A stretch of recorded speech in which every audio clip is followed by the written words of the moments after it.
When you look at the Mate 10 Pro today, it is unbelievable to you that this is the phone that is 5 years old. Yeah, this is Huawei Mate 10 Pro revisited in 2022.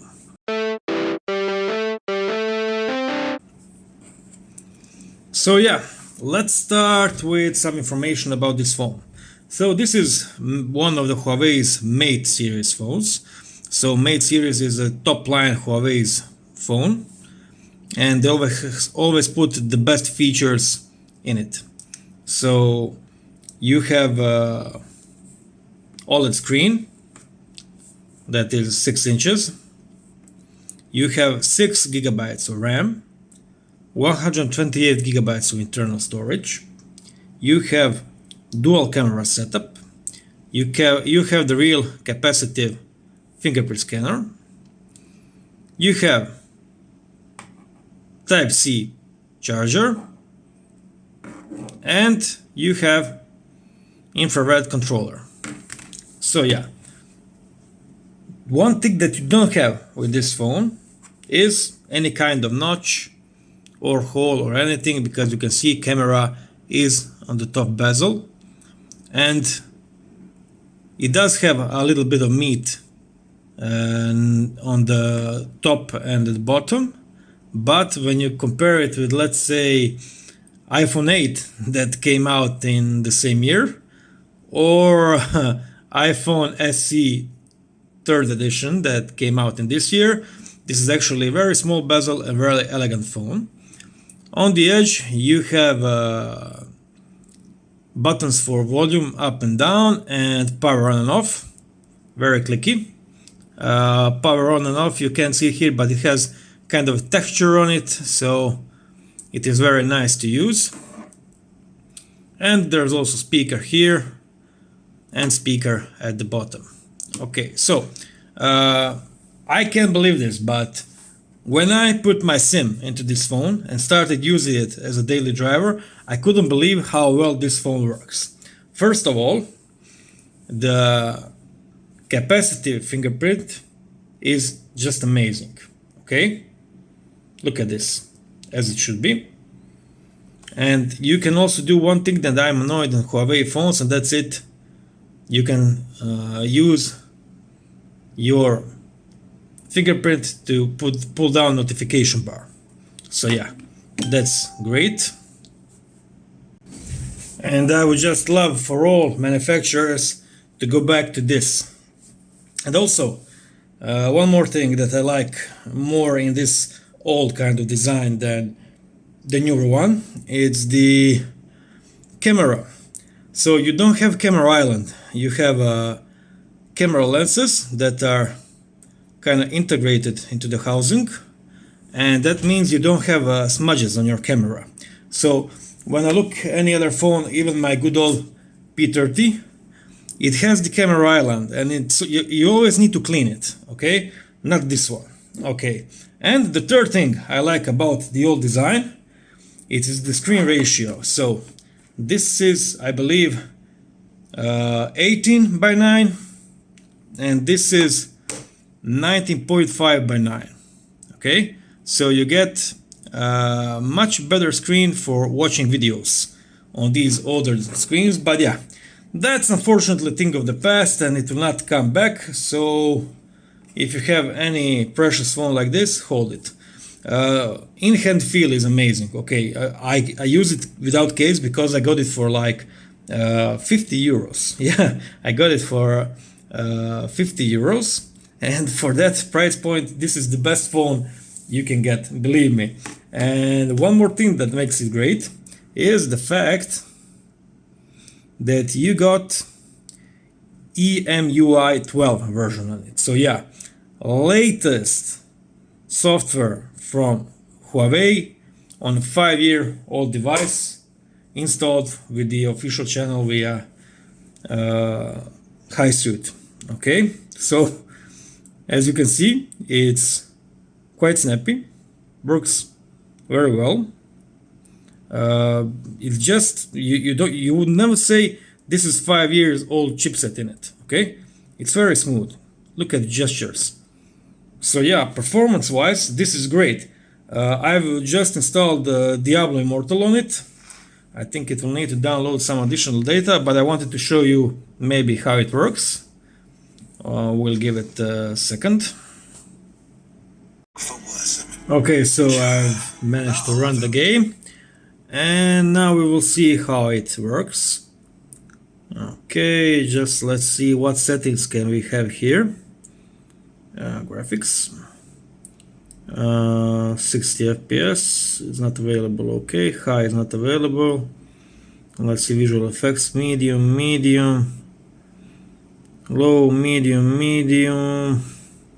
Yeah, I believe that's okay. Yeah, still not 60 FPS. Okay, let's give it a go. Yeah, very nice and stable frame rate. Okay, let's kill something. Okay. So 5-year-old Huawei phone manages to fluidly play one of the most modern games on the phone. So yeah, as I said, very capable chipset in it, plenty RAM and internal memory, and software is newest that Xiaomi has to offer. Sorry, Huawei has to offer. As you can see, you have a control panel here that is kind of modern. You can add some devices and stuff like that.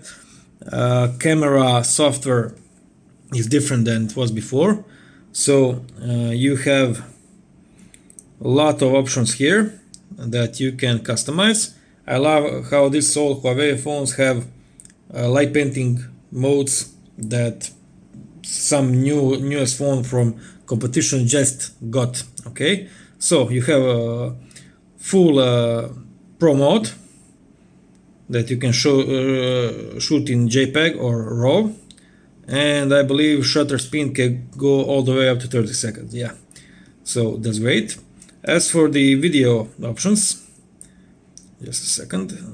Video settings, video can go up to 4K 30 frames per second. Okay, and you get dedicated monochrome mode because this phone has a dual camera setup. The first camera is the basic RGB sensor in it, and it's 12 megapixels, f1.6, and it has a PDAF, and it has laser autofocus, and it has optical image stabilization. Now the interesting thing is that some phones after that one, like Mate 20 Pro, P30, P40, they don't have optical image stabilization, but those phones do record much better videos than this one. So when you compare the cameras, the main and probably the only disadvantage of this camera, next to the not having zoom and ultra wide, is that it records poor video quality, so not very well stabilized and stuff like that, but for a 5-year-old phone, still great. Yeah, so I went out of my way. So the first camera, normal RGB, but the second camera is 20 megapixel black and white sensor, so monochromatic camera with the same aperture f1.6, and most photos I took on it last days were actually black and white because it's very fun to shoot with. And the newest camera software allows you to edit this layout of camera, so you can add the monochromatic or HDR modes here. Now I will go to the PC and show you a few photos and a few camera samples so you can see the quality of images yourself. Okay, I would like to show you a few photo samples of this old phone. Let's start with normal color photos. Okay, so this is normal photo. As you can see, not the best details, not the best sharpness at the edges especially, but for social networking, more than enough.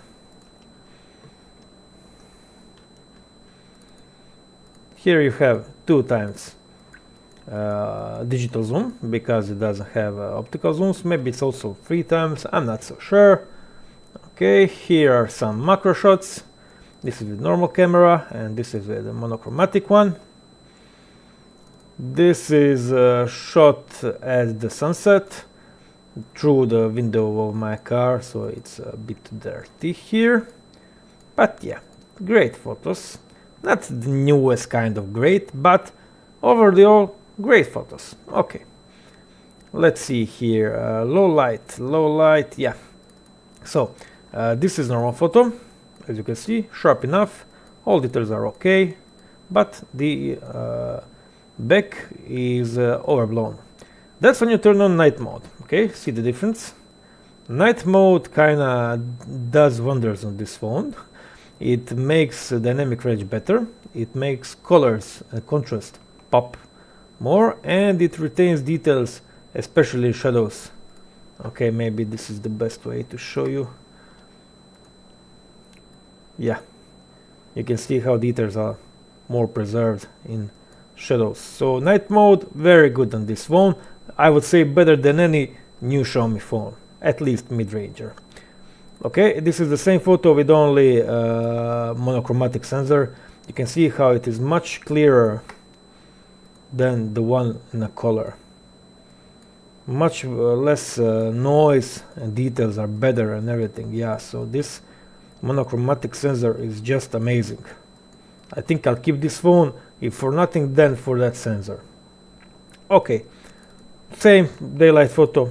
Okay, monochromatic one from my car in a moving vehicle. Okay, monochromatic, but when I'm not in a moving vehicle, these are my cats.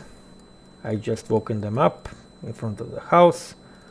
This is also one of my cats. This is simulation of F4 and yeah, F4, and you can see it kind of missed focus a bit, but decent photo.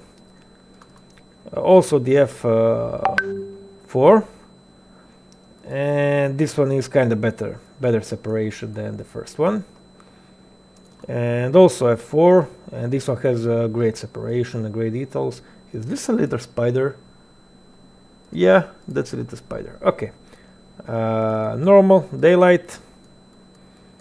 I like how the colors are not punchy, they're kind of normal, like the sky is this color, not any other.